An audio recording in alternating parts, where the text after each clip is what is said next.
uh-oh, the Democrats are a little nervous. Now, ever since Kamala did that interview on Fox, she just been yelling at the top of her lungs, literally. Now, Al Sharpton is saying that he's convinced that if Donald Trump he wins the election, that Al Sharpton is on Donald Trump's list and will be thrown in jail. I wonder why he has that type of mindset. All out panic on MSNBS. This isn't a Republican Party right now. No. And they know it. So there are those who were like, wow, this isn't the party I recognize. But what's the permission structure? Are you hearing it from any of your Republican friends in the business community that can be created for a vote for Kamala Harris at a time like this? You know, I talk, as we all talk to a lot of people who vote for Trump, and I say to them, and I still can't sort of figure out, do they not believe it or do they not care? Do they not understand that our freedom is on the line? Do they not get that, or do they just not care? Do they take freedom for granted at this point? And I challenge people, and I say, you do understand that he will turn on this country, and he will turn us into Hungary. Do you not understand the freedoms that started, as you brought it up? It started with Roe v. Wade. It will continue. It will continue by putting his enemies in jail. It will continue on having unfree media. Are there people around this table that are really worried? Rev, are you worried going forward that you're on a list if Donald Trump is elected? Yes or no? I'm convinced I'll be on the list. I am too. I don't know how we're not going to be. And think about that. This is America. This is the United States of America, and people in the media, like the Rev, have to be concerned that they may be on a list. I have people saying to me, Donnie, are you worried? This is America. I always tell people too, especially the ones who don't like Trump, I go, hey, you notice the ones that they don't like is usually the people who challenge their narrative, or the ones that the deep state don't like are the people who don't need them. I mean, just think about it like this. You come into office as a president, you know, you take the $400,000 salary, you just go ahead and donate that to charity. You already got your millions and millions. Somebody come to you like, yeah, I'll give you $10 million to do this. You look at them like, I ain't finna do that. I got my own money. They going, oh, whoa, he's the problem. Oh, yeah, he's a threat to democracy. He's a threat to their pockets. See? That's really what it is. See, Democrats, they are in full-blown panic mode. The deep state are losing their minds because they cannot control the world's largest social media platform and restrict our free speech either. Yes, this video is all about the panic mode. Check this out. All right, new this morning, people poring over the words from Elon Musk, the richest person in the world, who seemed to promote election lies and other falsehoods while stumping for Donald Trump at a solo town hall in Pennsylvania. Which, by the way, had thousands of people show up. Kamala Harris, she wish. Seen as Marshall Cohen, here to explain. Good morning, Marshall. John, good morning to you. Elon Musk, on his social media platform almost every single day, promotes election disinformation, but he took his show on the road last night. God forgive me. God forgive me. God forgive me. God forgive me. I'm asking y'all to forgive me. I know I wear glasses, but information, but he took his show on the road last night for this first solo town hall on behalf of Trump, promoting Trump's campaign, where he brought up some of these 2020 conspiracy theories. I'll play for you a clip of what he said, but do not believe everything you hear. We will fact check it after the clip. Take a listen. Okay. When you have mail-in ballots and no sort of proof of citizenship, it becomes almost impossible to prove cheating is the issue. There are some very strange things that happen that are statistically incredibly unlikely. So, there's always this sort of question of, like, say, the Dominion voting machines. It is weird that I think they're used in Philadelphia and in Maricopa County, but not in a lot of other places. Doesn't that seem like a heck of a coincidence? Not to me, it don't. All right, so there's three things here that I want to break down for you. Number one, he said with mail-in ballots, it's almost impossible to find fraud. That's completely false. All the experts I speak to say that the notice all his experts he speak to.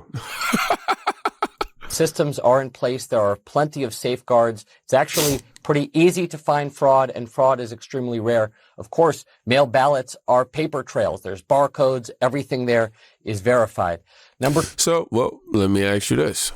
Can a piece of paper be hacked? That's my only question. Forget that it has the barcode that you have to then, read. And then can you hack that piece of paper? You can't. Can you switch the vote on that piece of paper? You can't. Okay. Two, he said Dominion machines were in Maricopa and Philadelphia. So that's Phoenix and Philadelphia. Well, they were in Maricopa, but Dominion was not in Philadelphia, period. So he just got that one wrong. And number three, regardless of where there were Dominion machines, the results were accurate. Democratic and Republican officials from Phoenix and Philadelphia have both repeatedly said that for the sake of me being on this platform, I'll sarcastically say I'll have to agree. The results were accurate. Everything was tabulated properly there. John, it is interesting that Elon Musk picked a fight with Dominion. Of course, they're famous for getting that $800 million settlement out of Fox News for promoting similar lies. Yeah, Dominion, not litigious at all. But then again, Elon Musk, he's got his own lawyers. Marshall Cohen. These people, man. You see, Donald Trump, his support is genuine. He's campaigning off of just being himself. He's talking to the Black community, the Latino community, the white community, Asian community. He's talking to all of us just the same. And I think that's an incredible strategy. It's like, you know what? I'm not going to sit here and coddle this group or coddle that group. Hey, group, this, that, and the third. This group, I'm going to tell the same thing. And they don't like that, man. And they don't like what's happening. The shills are in panic mode. All they got is these talking points and all this other stuff. Now, I want to show y'all these, this clip. It says, attention, MAGA must see this. Shame on you, TikTok. Ooh, we talking about free speech at this particular time. I don't even know how we segue into this outside of, obviously with Elon Musk, but I guess we're going to dive a little bit deeper. I just want y'all to see this clip. And yeah, man. Accidentally caught. They sent an influencer proposal to a Trump supporter, and now we got it. About a week ago, I received this email. What they were asking for is $1,500 for anti-Trump content on TikTok. So they basically sent me this kind of like creator brief with all the asks that they have and everything, and like do's and don'ts, like don't show any form of support for Donald Trump and his allies, gloat about Harris and her allies, attack Trump supporters for their intellectual or personal values. This is actually a campaign with Future Forward. Whoops. This is the campaign claiming that they have all the authenticity, but they're paying people to say nice things about them and bad things about Donald Trump. And sometimes not even with a disclosure that they're being paid. And it's not just him. Others are coming forward too.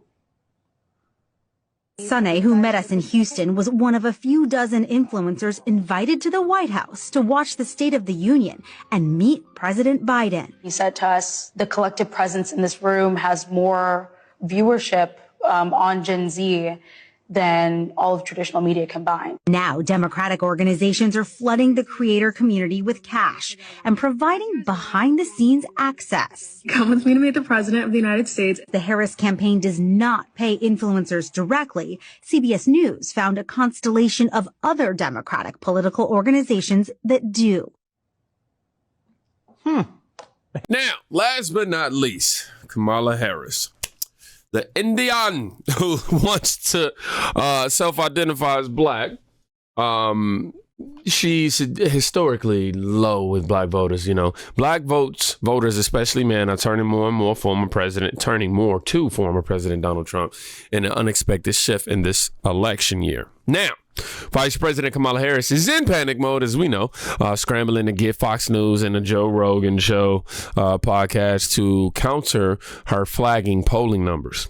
I don't think that's going to work. What about y'all? And today we're getting a clearer picture about how one particular group of voters stands on the election. According to a recent New York Times CNN poll, Harris's support among black voters has fallen below 12% when compared to Joe Biden's in 2020 and 14% lower than compared to 2016. And take a look at this tweet by CNN election forecaster Harry Inton, who writes this, quote, no matter how you splice the data, Trump seems to be the strongest Republican with black voters since 1960.